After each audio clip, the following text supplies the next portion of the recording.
मसीह में मेरे सब बहन भाइयों का यीशु में सलाम।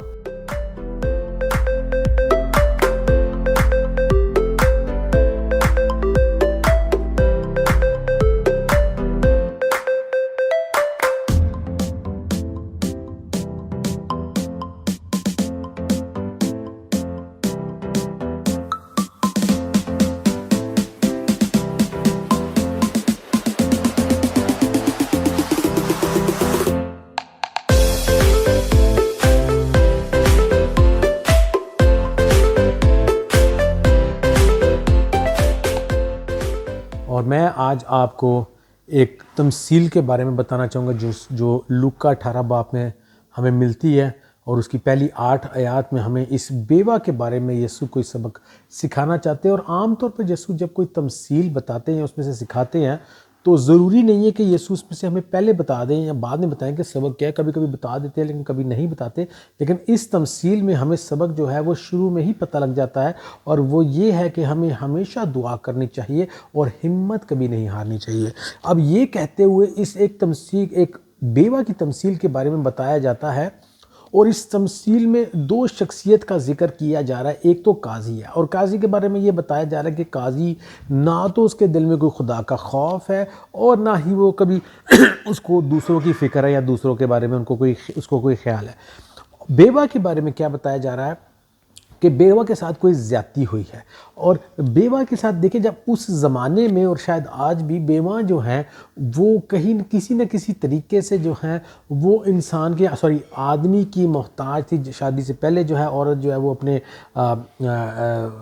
वालिद की मोहताज होती है कि वो कहीं ना कहीं उनकी मदद करे, कहीं ना कहीं साथ जो है वो दे। और उसके बाद फिर हम देखते हैं कि शादी के बाद अपने खामन की और उसके बाद अपने बेटे की जो है वो मोहताज होती है कि वो उसकी मदद करे, और उसकी जो उसके ऑफिशियल काम है, जो कुछ भी उसने खरीदो फरोख्त, जो कुछ भी लेना देना आना जाना, तो वो किसी न किसी मर्द के साथ जो है वो करना, उसकी मदद लेना बड़ा ज़रूरी है। तो हम देखते हैं कि ये बेवा जो है, ना तो इसका खावंद रहा है, ना इसका कोई बेटा है, वालिद ऑफ कोर्स नहीं है।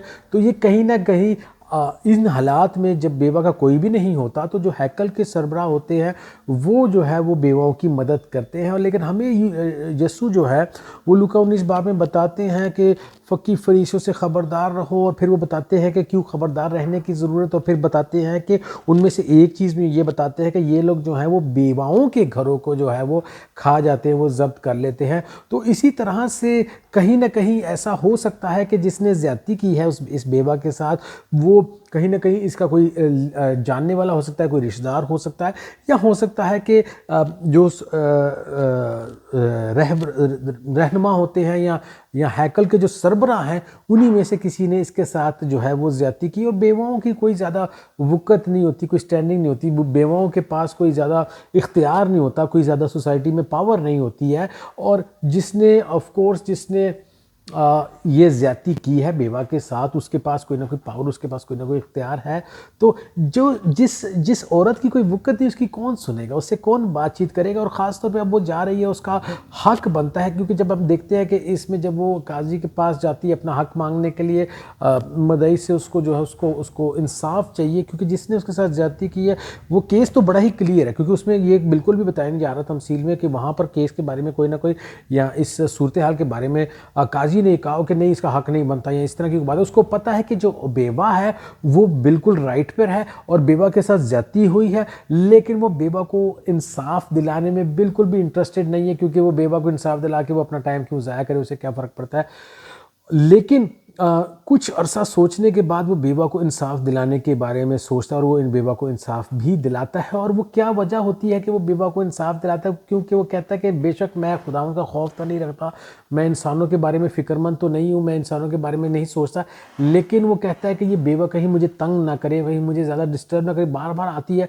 तो यानी कि अब बेवा से वो तंग किस तरह से है। देखिए, कोई भी काजी के पास इंसान कोई इस तरह से तो नहीं पहुंच जाता।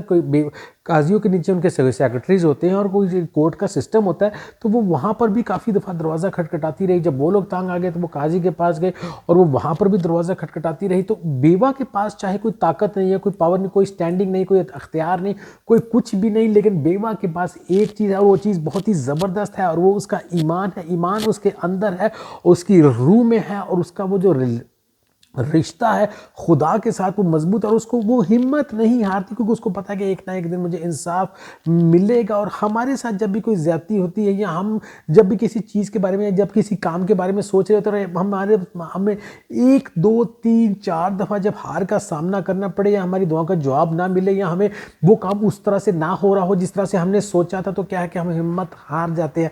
और उन चीज़ों के लिए जिसका आपको पता है कि खुदावंद चाहते हैं, या खुदावंद का मकसद आपकी ज़िंदगी के लिए, उन चीज़ों के लिए जिसका आपको पता है कि आपका राइट है, उन चीज़ों के लिए जिसमें आपको पता है कि ये कुछ भी हो जाए अपने अपनी ज़िंदगी में करना है, तो आप कोई भी वो चीज़ ले लें, वो आपका ख़ानदानी रिश्ता हो जाए, वो आपकी सेहत हो जाए, वो आपका ईमान हो जाए, वो आपका काम हो जाए, वो आपकी माली तरक्की हो जाए, वो आपकी जिस्मानी, वो आपकी रूहानी, कोई भी इस तरह की चीज़ जिसमें आपको पता है कि आप कमज़ोर पड़ रहे हैं, लेकिन आपको पता है कि आपको उसमें तरक्की करनी है, तो उसमें तरक्की तभी कर पाएंगे जब आप हिम्मत नहीं हारेंगे।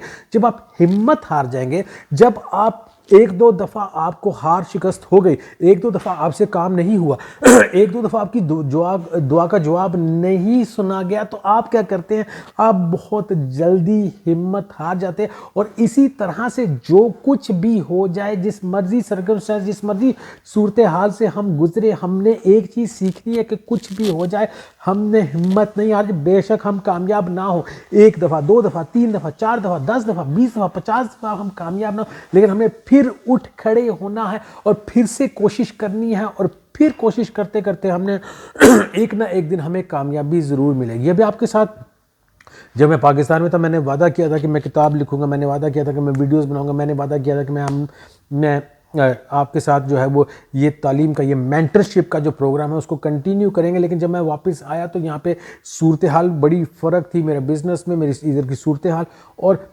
उस तरह से मैं ये सब चीज़ों पे ध्यान नहीं दे सका, नहीं कर सका। लेकिन मुझे पता है कि ये काम खुदा की तरफ से दिया हुआ है, और मुझे पता है कि इस काम में मैंने आगे बढ़ना है। चाहे मेरी सूरत हाल जो है वो जितनी मर्जी मुश्किल हो जाए, मुझे हिम्मत नहीं हारनी, और फिर से कोशिश करनी। और ये वीडियो भी मैं फिर से इसलिए बना रहा हूँ क्योंकि मुझे फिर से कोशिश करनी है कि जो काम खुदावंद ने मुझे दिए हैं वो पूरी दयानतदारी के साथ कर सकूँ। और अगर हालात की वजह से, काम की वजह से, और जो मेरी ज़िंदगी की मजबूरियाँ उसकी वजह से अगर मैं नहीं भी कर पा रहा, लेकिन फिर भी मैंने हिम्मत नहीं हारनी है। फिर भी आपने हिम्मत नहीं हारनी। आपने इस प्रोग्राम में, आपने अपनी तरक्की में, आपने अपने स्टडी में, अपने सीखने में, आपने अपनी रूहानी तरक्की में, आपने अपनी जिस्मानी, अपने काम में, अपने जो माली हमने प्रोग्राम बनाया है, फाइनेंशियल जो हमने सक्सेस का मेंटरशिप का प्रोग्राम बनाया, इस चीज़ में भी आपने हिम्मत नहीं हारनी। बेशक आपको मुझसे इतना सुनने को नहीं मिल रहा, लेकिन आपने हिम्मत नहीं हारनी। और हम देखते हैं इस तमसील में कहीं ना कहीं यीशु जो है वो इस काजी को जो है वो खुदावंद खुद के साथ जो है वो तशबीह देते हैं। कहते हैं कि अगर काजी ऐसा है, लेकिन खुदावंद जो है, ये काजी तो इसके दिल के अंदर कोई मोहब्बत नहीं है, लेकिन खुदावंद के अंदर तो तुम्हारे लिए कितनी मोहब्बत है, कितना खुदावंद जो है वो तुमसे प्यार करते हैं। और अगर एक दुनियावी काजी जिसको खुदा से कोई मोहब्बत नहीं, इंसानों की कोई कदर नहीं, वो अगर जो है इस औरत की दुआ का जवाब दे सकता है, तो फिर खुदावंद क्यों नहीं आपकी दुआ का जवाब देंगे। तो आपको और मुझे कुछ भी हो जाए हिम्मत नहीं हारनी। कुछ भी हो जाए, जितनी मर्जी दफ़ा हमें कामयाबी ना मिले, हम नाकाम रहे, हमने फिर खड़े हो जाना है, फिर खड़े हो जाना है, फिर खड़े हो जाना, अपने पैरों पे जो कुछ भी हो जाए, चाहे जितनी मर्जी मुश्किल से गुजर जाए। आपने जब भी मुश्किल आएगी, अगर आपने हिम्मत हारना शुरू कर दी, अगर आपने जो है गलत सोच और गलत ख्यालात रखने शुरू कर दिए। अब गलत सोच और गलत ख्यालात क्या हैं? गलत सोच ये है, जब मुश्किल आई है, हाय ओए ऐसा क्यों हो गया, वैसा क्यों हो गया। और हमारा अक्सर ऐसा ही होता है, हमारा एटीट्यूड, हमारा रवैया ऐसे ही होता है। जब कोई मुश्किल आती है तो हमारा मुंह बन जाता है, हम बुरे बुरे तरीके से सोचना शुरू कर देते हैं, बुरे ख्यालात हमारे जहन में आना शुरू हो जाते हैं। लेकिन अब जब भी कोई मुसीबत आएगी, जब भी कोई तकलीफ से गुजरेंगे, या जब भी कोई परेशानी आएगी, या जब भी हमें हार का सामना करना पड़ेगा, हम ये कहेंगे नहीं, कोई बात नहीं, मैं फिर से कोशिश करूंगा, मैं फिर से कोशिश करूंगी, कोई बात नहीं, अभी नहीं हुआ तो फिर क्या फर्क पड़ता है, मैं फिर कोशिश करूंगा, और एक ना एक दिन कामयाब होगा। लेकिन हम अक्सर लोग क्या करते हैं, हमारे ऊपर जब मुसीबत आती है, तकलीफ आती है, परेशानी आती है, हम हार मान जाते हैं, हार मान के जब हम गिव अप करें, जब हम छोड़ देते हैं, तो फिर क्या है, हम कभी भी उस चीज़ में कामयाब नहीं हो पाते। अब यीशु ने इस तमसील के आखिर में जो है बड़ी खूबसूरत बात की, एक सवाल के साथ एंड किया, यानी तमसील को एंड नहीं किया। और सवाल यीशु का क्या है कि जब मैं वापस इस दुनिया में आऊँगा तो क्या मुझे ईमान इस दुनिया पे मिलेगा। हालांकि यीशु को पता है कि ईमान यीशु को इस दुनिया पर मिलेगा, लेकिन यीशु क्या सवाल पूछ रहे हैं कि जब मैं इस दुनिया पर आऊँगा तो क्या मुझे ईमान मिलेगा। अब वो कौन सा शख्स होगा जिसके पास ईमान नहीं होगा? वो शख्स होगा जिसको जब मुसीबत का सामना, जब उसको शिकस्त का सामना, जब उसको हार का सामना करना पड़े, तो वो हिम्मत हार जाए, उसके ऊपर, उसके मुंह पे कंप्लेन हो, शिकायत हो, उसका रवैया अच्छा ना हो। जिन शख्स का रवैया अच्छा नहीं होता, जो अपनी मुसीबत और तकलीफ और दुख में हिम्मत हार जाते हैं, उनके अंदर ईमान की कमी होती है।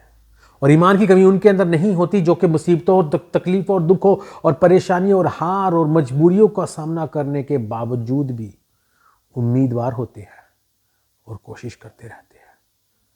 मेरे अजीज़ों, मेरे बहनों भाइयों, आपने भी कोशिश करते रहना है, हिम्मत नहीं हारनी, ईमान अपना डगमगाने नहीं देना। हम कोशिश करेंगे और मिलकर हम तरक्की करेंगे। खुदावंद आप सबको इस वीडियो के वसीले से बड़ी बरकत दे। प्लीज़ खुद भी आप इसको बार बार देखें और दूसरों के साथ भी शेयर करें। आमीन।